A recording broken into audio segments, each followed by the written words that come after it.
ಹುಲಿಗಳು ಎಕ್ಸ್ಪೈರ್ ಆಗಿರುವಂತ ನಮ್ಗೆ ಗೊತ್ತಿಲ್ಲ. ಮಧ್ಯಾಹ್ನ ಮೇಲಿಂದ ಇಲ್ಲೇ ಫಂಕ್ಷನ್ಸ್ ಅಲ್ಲೇನೆ ನಿಮ್ಮ ಎದುರುಗಡೆನೆ ಅಟೆಂಡ್ ಆಗಿದ್ದೀವಿ. ಯಾವ ಕಾರಣದಿಂದ ಆಗಿದೆ ಅಥವಾ ಅದರ ಹಿನ್ನೆಲೆ ಏನು ಅನ್ನೋಂತ ತಿಳ್ಕೊಂಡು ಉತ್ತರ ಕೊಡ್ಬೋದು.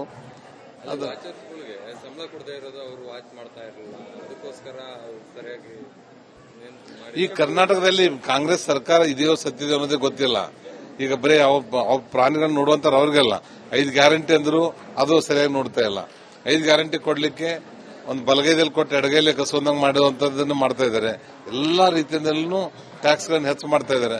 ಹೆಚ್ಚು ಮಾಡಿದ್ರು ಸಹಿತ ಇಂಥದ್ದು ಯಾವುದೂ ಸ್ಯಾಲರಿ ಆಗ್ತಾ ಇಲ್ಲ, ಗ್ಯಾರಂಟಿಗಳು ಬರ್ತಾ ಇಲ್ಲ, ಈ ಒಳ್ಳೆ ರೀತಿಯಿಂದ ಬಸ್ಗಳು ಓಡಾಡ್ತಾ ಇಲ್ಲ.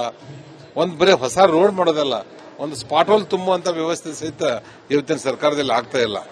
ಒಂದು ಬಹಳ ಬೇಜಾರು ಸಂಗತಿ ಅಂದ್ರೆ ನಾವು ಬಿಜೆಪಿ ಜೆಡಿಎಸ್ ಅವರು ಏನಾದರೂ ಹೇಳಿದ್ರೆ ರಾಜಕೀಯ ಉದ್ದೇಶದಿಂದ ಹೇಳಿದಾರೆ ಅನ್ನುವಂಥದ್ದನ್ನ ಮೀಡಿಯಾ ಆಗಲಿ ಮತ್ತೊಬ್ಬರಾಗ್ಲಿ ಭಾವಿಸಬಹುದು.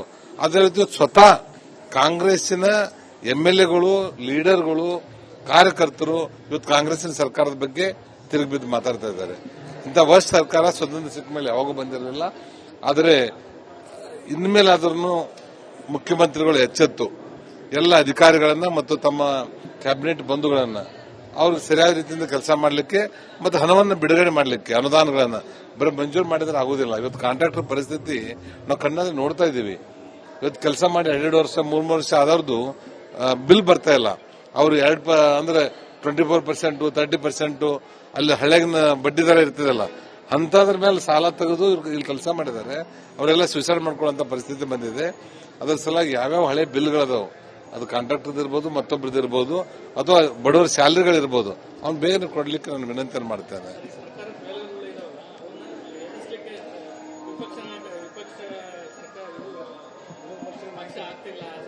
ಯಾರು ಹೇಳ್ತಾರೆ? ಆರ್ ಅಶೋಕ್ ಅವರು, ಛಲವಾದಿ ನಾರಾಯಣ ಸ್ವಾಮಿ ಅವರು ಹಗಲು ರಾತ್ರಿ ಕೆಲಸ ಮಾಡ್ತಾ ಇದ್ದಾರೆ. ಆಗದೇ ಇರುವಂತದ್ದು ಏನಾದರೂ ಮಾಡಬಹುದು. 24/7 ಅವ್ರ ಕೆಲಸಗಳನ್ನು ಮಾಡ್ತಾ ಇದ್ದಾರೆ. ಅವರು ತಮ್ಮ ಮುಚ್ಚಿಟ್ಕೊಳ್ಳೋ ಸಲ ಇವ್ರು ನಮ್ಮ ಮೇಲೆ ಹಾಕ್ತಾ ಇದ್ದಾರೆ. ಎವ್ರಿ ಡೇ ಸ್ಟೇಟ್ಮೆಂಟ್ ಗಳನ್ನು ಕೊಡ್ತಾ ಇದ್ದಾರೆ.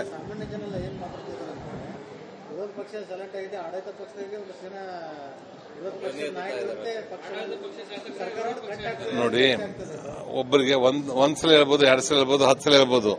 ಈ ಕಾಂಗ್ರೆಸ್ಸಿನವ್ರಿಗೆ ಚರ್ಮನೆ ದಪ್ಪ ಆದ್ಮೇಲೆ ಇನ್ನೇನ್ ಹೇಳಿದ್ರು ಅದಕ್ಕೆ ನಾಟಲ್ಲ ಅಂತ ಹೇಳಿ ಸುಮ್ಮನೆ ಇದ್ದಾರೆ ನಮ್ಮವ್ರು. ಅಧ್ಯಕ್ಷರು ಚೇಂಜ್ ಆಗಲ್ಲ, ವಿಪಕ್ಷ ನಾಯಕರು ಚೇಂಜ್ ಆಗಲ್ಲ.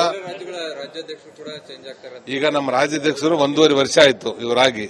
ನಮ್ಮ ಬೈಲಾಸ್ ಪ್ರಕಾರ 3 ವರ್ಷ ಎಲ್ಲರಿಗೂ ಅವಕಾಶಗಳಿದೆ. ಅದ್ರ ಸಲ ಇನ್ನೂ ಟೈಮ್ ಇರೋದ್ರಿಂದ ನನಗನ್ನಿಸ್ತಾ ಇದೆ.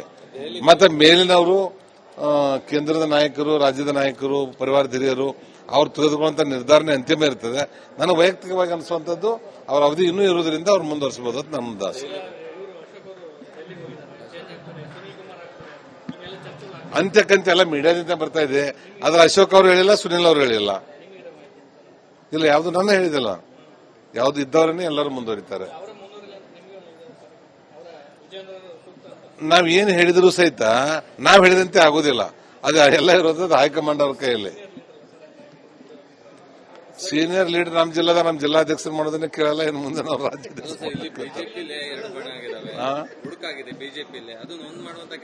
ಮಾಡ್ತಾರೆ.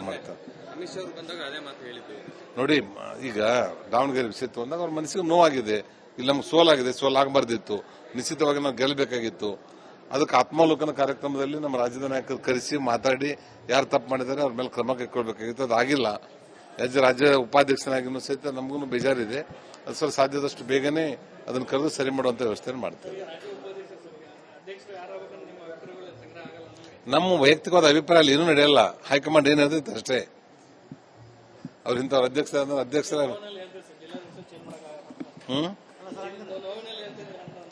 ಚೇಂಜ್ ಮಾಡಕ್ಕಲ್ಲ. ಅವ್ರು 1.5 ವರ್ಷ ಆಯ್ತು. ಅವರು ಯಾರಿಗೆ ಹೌದನ್ನೆಲ್ಲ ಮೇಲಿನವ್ರೆ ಮಾಡ್ತಾರೆ. ಹೈಕಮಾಂಡ್ದವ್ರು ಮಾಡ್ತಾರೆ, ನಮ್ಮ ಪರಿವಾರ ಹಿರಿಯರು ಎಲ್ಲರೂ ಸೇರಿ ಮಾಡ್ತಾರೆ. ಅಂದ್ರೆ ಸೂಚಿಸ್ತಾರೆ ಯಾರು ಒಳ್ಳೆಯವರು ಇರ್ತಾರೆ ಅನ್ನೋಂಥದ್ದು. ಬರುವಂತ ದಿವಸ ಒಳ್ಳೇದು ಬರ್ತದೆ. ಮುಂದಿನದಲ್ಲಿ ನಿಶ್ಚಿತವಾಗಿ ಕಾಂಗ್ರೆಸ್ಸಿನ ಆಡಳಿತ ಬೆಸತ್ತಿದ್ದಾರೆ. ಭಾರತೀಯ ಜನತಾ ಪಾರ್ಟಿ ನಿಶ್ಚಿತವಾಗಿ ಮುಂದೆ ಸರ್ಕಾರಕ್ಕೆ ಬರ್ತದೆ. ಗರ್ ವಾಪಸ್ಸಿ ಎಲ್ಲರೂ ಬರ್ತಾರೆ. ಯಾರು ಬಿಟ್ಟು ಹೋಗಿದ್ದಾರೆ ಅವರು ಎಲ್ಲರೂ ಹುಲಿಗಳು ಎಕ್ಸ್ಪೈರ್ ಆಗಿರುವಂತ ನಮ್ಗೆ ಗೊತ್ತಿಲ್ಲ. ಮಧ್ಯಾಹ್ನ ಮೇಲಿಂದ ಇಲ್ಲೇ ಫಂಕ್ಷನ್ಸ್ ಅಲ್ಲೇನೆ ನಿಮ್ಮ ಎದುರುಗಡೆನೆ ಅಟೆಂಡ್ ಆಗಿದ್ದೀವಿ. ಯಾವ ಕಾರಣದಿಂದ ಆಗಿದೆ ಅಥವಾ ಅದರ ಹಿನ್ನೆಲೆ ಏನು ಅನ್ನೋಂತ ತಿಳ್ಕೊಂಡು ಉತ್ತರ ಕೊಡಬಹುದು. ವಾಚರ್ಸ್ಗಳಿಗೆ ಸಂಬಳ ಕೊಡದೇ ಇರೋದು ಅವರು ವಾಚ್ ಮಾಡ್ತಾ ಇರಲಿಲ್ಲ, ಅದಕ್ಕೋಸ್ಕರ ಅವ್ರು ಸರಿಯಾಗಿ ಈ ಕರ್ನಾಟಕದಲ್ಲಿ ಕಾಂಗ್ರೆಸ್ ಸರ್ಕಾರ ಇದೆಯೋ ಸತ್ತಿದೆಯೋ ಅನ್ನೋದೇ ಗೊತ್ತಿಲ್ಲ.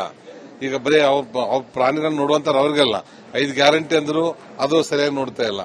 5 ಗ್ಯಾರಂಟಿ ಕೊಡ್ಲಿಕ್ಕೆ ಒಂದು ಬಲಗೈದಲ್ಲಿ ಕೊಟ್ಟು ಎಡಗೈಲಿ ಕಸವಂದಂಗೆ ಮಾಡುವಂತದ್ದನ್ನು ಮಾಡ್ತಾ ಇದ್ದಾರೆ. ಎಲ್ಲಾ ರೀತಿಯಿಂದಲೂ ಟ್ಯಾಕ್ಸ್ ಗಳನ್ನ ಹೆಚ್ಚು ಮಾಡ್ತಾ ಇದ್ದಾರೆ. ಹೆಚ್ಚು ಮಾಡಿದ್ರು ಸಹಿತ ಇಂಥದ್ದು ಯಾವ್ದು ಸ್ಯಾಲರಿ ಆಗ್ತಾ ಇಲ್ಲ, ಗ್ಯಾರಂಟಿಗಳು ಬರ್ತಾ ಇಲ್ಲ, ಈ ಒಳ್ಳೆ ರೀತಿಯಿಂದ ಬಸ್ಗಳು ಓಡಾಡ್ತಾ ಇಲ್ಲ. ಒಂದ್ ಬರೀ ಹೊಸ ರೋಡ್ ಮಾಡೋದಲ್ಲ, ಒಂದು ಸ್ಪಾಟ್ ಹೋಲ್ ತುಂಬುವಂತ ವ್ಯವಸ್ಥೆ ಸಹಿತ ಇವತ್ತಿನ ಸರ್ಕಾರದಲ್ಲಿ ಆಗ್ತಾ ಇಲ್ಲ. ಒಂದು ಬಹಳ ಬೇಜಾರ ಸಂಗತಿ ಅಂದ್ರೆ ನಾವು ಬಿಜೆಪಿ ಜೆಡಿಎಸ್ ಅವ್ರು ಏನಾದ್ರು ಹೇಳಿದ್ರೆ ರಾಜಕೀಯ ಉದ್ದೇಶದಿಂದ ಹೇಳಿದಾರೆ ಅನ್ನುವಂಥದ್ದನ್ನ ಮೀಡಿಯಾ ಆಗಲಿ ಮತ್ತೊಬ್ಬರಾಗ್ಲಿ ಭಾವಿಸಬಹುದು. ಅದೇ ರೀತಿ ಸ್ವತಃ ಕಾಂಗ್ರೆಸ್ಸಿನ ಎಂಎಲ್ಎಗಳು, ಲೀಡರ್ಗಳು, ಕಾರ್ಯಕರ್ತರು ಇವತ್ತು ಕಾಂಗ್ರೆಸ್ಸಿನ ಸರ್ಕಾರದ ಬಗ್ಗೆ ತಿರುಗಿ ಬಿದ್ದು ಮಾತಾಡ್ತಾ ಇದ್ದಾರೆ. ಇಂಥ ವರ್ಸ್ಟ್ ಸರ್ಕಾರ ಸ್ವತಂತ್ರ ಸಿಕ್ಕ ಮೇಲೆ ಯಾವಾಗೂ ಬಂದಿರಲಿಲ್ಲ. ಆದರೆ ಇನ್ಮೇಲಾದ್ರೂ ಮುಖ್ಯಮಂತ್ರಿಗಳು ಎಚ್ಚೆತ್ತು ಎಲ್ಲ ಅಧಿಕಾರಿಗಳನ್ನ ಮತ್ತು ತಮ್ಮ ಕ್ಯಾಬಿನೆಟ್ ಬಂಧುಗಳನ್ನ ಅವ್ರಿಗೆ ಸರಿಯಾದ ರೀತಿಯಿಂದ ಕೆಲಸ ಮಾಡಲಿಕ್ಕೆ ಮತ್ತು ಹಣವನ್ನು ಬಿಡುಗಡೆ ಮಾಡಲಿಕ್ಕೆ ಅನುದಾನಗಳನ್ನ ಬರೀ ಮಂಜೂರು ಮಾಡಿದ್ರೆ ಆಗುದಿಲ್ಲ. ಇವತ್ತು ಕಾಂಟ್ರಾಕ್ಟರ್ ಪರಿಸ್ಥಿತಿ ನಾವು ಕಣ್ಣಲ್ಲಿ ನೋಡ್ತಾ ಇದ್ದೀವಿ. ಇವತ್ತು ಕೆಲಸ ಮಾಡಿ 2 ವರ್ಷ 3 ವರ್ಷ ಆದವ್ರದ್ದು ಬಿಲ್ ಬರ್ತಾ ಇಲ್ಲ. ಅವ್ರು ಅಂದ್ರೆ 24%, 30% ಅಲ್ಲಿ ಹಳೆಗಿನ ಬಡ್ಡಿ ದರ ಇರ್ತಿರಲ್ಲ ಅಂತದ್ರ ಮೇಲೆ ಸಾಲ ತೆಗೆದು ಇಲ್ಲಿ ಕೆಲಸ ಮಾಡಿದ್ದಾರೆ. ಅವರೆಲ್ಲ ಸೂಸೈಡ್ ಮಾಡ್ಕೊಳ್ಳುವಂತ ಪರಿಸ್ಥಿತಿ ಬಂದಿದೆ.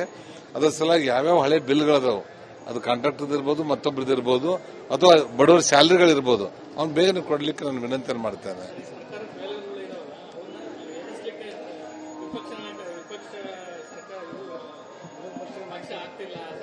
ಯಾರು ಹೇಳ್ತಾರೆ? ಆರ್ ಅಶೋಕ್ ಅವರು, ಛಲವಾದಿ ನಾರಾಯಣ ಸ್ವಾಮಿ ಅವರು ಹಗಲು ರಾತ್ರಿ ಕೆಲಸ ಮಾಡ್ತಾ ಇದ್ದಾರೆ. ಆಗದೇ ಇರುವಂತದ್ದು ಏನಾದ್ರು ಮಾಡಬಹುದು.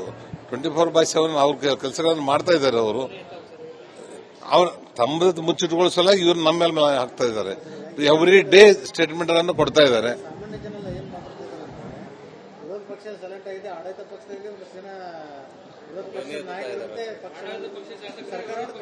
ನೋಡಿ, ಒಬ್ಬರಿಗೆ ಒಂದ್ಸಲ ಹೇಳ್ಬೋದು, 2 ಸಲ ಹೇಳ್ಬೋದು, 10 ಸಲ ಹೇಳ್ಬೋದು.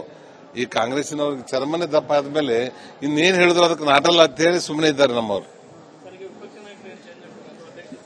ಅಧ್ಯಕ್ಷರು ಚೇಂಜ್ ಆಗಲ್ಲ, ವಿಪಕ್ಷ ನಾಯಕರು ಚೇಂಜ್ ಆಗಲ್ಲ. ಈಗ ನಮ್ಮ ರಾಜ್ಯಾಧ್ಯಕ್ಷರು 1.5 ವರ್ಷ ಆಯ್ತು ಇವರಾಗಿ. ನಮ್ಮ ಬೈಲಾಸ್ ಪ್ರಕಾರ 3 ವರ್ಷ ಎಲ್ಲರಿಗೂ ಅವಕಾಶಗಳಿದೆ. ಅದ್ರ ಸಲುವಾಗಿ ಇನ್ನೂ ಟೈಮ್ ಇರೋದ್ರಿಂದ ನನಗನ್ನಿಸ್ತಾ ಇದೆ. ಮತ್ತೆ ಮೇಲಿನವರು, ಕೇಂದ್ರದ ನಾಯಕರು, ರಾಜ್ಯದ ನಾಯಕರು, ಪರಿವಾರದ ಹಿರಿಯರು ಅವ್ರು ತೆಗೆದುಕೊಳ್ಳುವಂತ ನಿರ್ಧಾರನೆ ಅಂತಿಮ ಇರ್ತದೆ. ನನಗೆ ವೈಯಕ್ತಿಕವಾಗಿ ಅನಿಸುವಂತದ್ದು ಅವ್ರ ಅವಧಿ ಇನ್ನೂ ಇರುವುದರಿಂದ ಅವ್ರು ಮುಂದುವರಿಸಬಹುದು ಅಂತ ನಮ್ಮದು ಆಸೆ. ಅಂತ್ಯಕ್ಕಂತೆ ಎಲ್ಲ ಮೀಡಿಯಾದಿಂದ ಬರ್ತಾ ಇದೆ. ಆದ್ರೆ ಅಶೋಕ್ ಅವರು ಹೇಳಿಲ್ಲ, ಸುನಿಲ್ ಅವರು ಹೇಳಿಲ್ಲ. ಇಲ್ಲ, ಯಾವ್ದು ನನ್ನ ಹೇಳಿದಿಲ್ಲ. ಯಾವ್ದು ಇದ್ದವರನ್ನೇ ಎಲ್ಲರೂ ಮುಂದುವರಿತಾರೆ. ನಾವೇನು ಹೇಳಿದ್ರು ಸಹಿತ ನಾವ್ ಹೇಳಿದಂತೆ ಆಗೋದಿಲ್ಲ. ಅದು ಎಲ್ಲ ಇರೋದು ಹೈಕಮಾಂಡ್ ಅವ್ರ ಕೈಯಲ್ಲಿ. ಸೀನಿಯರ್ ಲೀಡರ್ ನಮ್ಮ ಜಿಲ್ಲಾಧ್ಯಕ್ಷರು ಮಾಡೋದನ್ನ ಕೇಳಲ್ಲ. ಇನ್ನು ಮುಂದೆ ನಾವು ರಾಜ್ಯಾಧ್ಯಕ್ಷ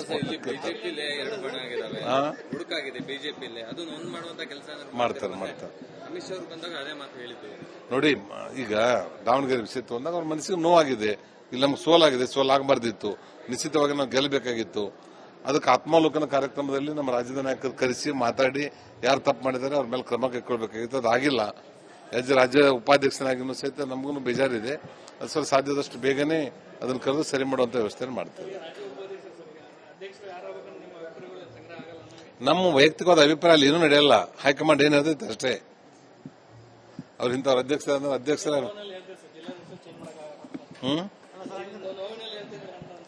ಚೇಂಜ್ ಮಾಡಕ್ಕಲ್ಲ. ಅವ್ರು 1.5 ವರ್ಷ ಆಯ್ತು. ಅವರು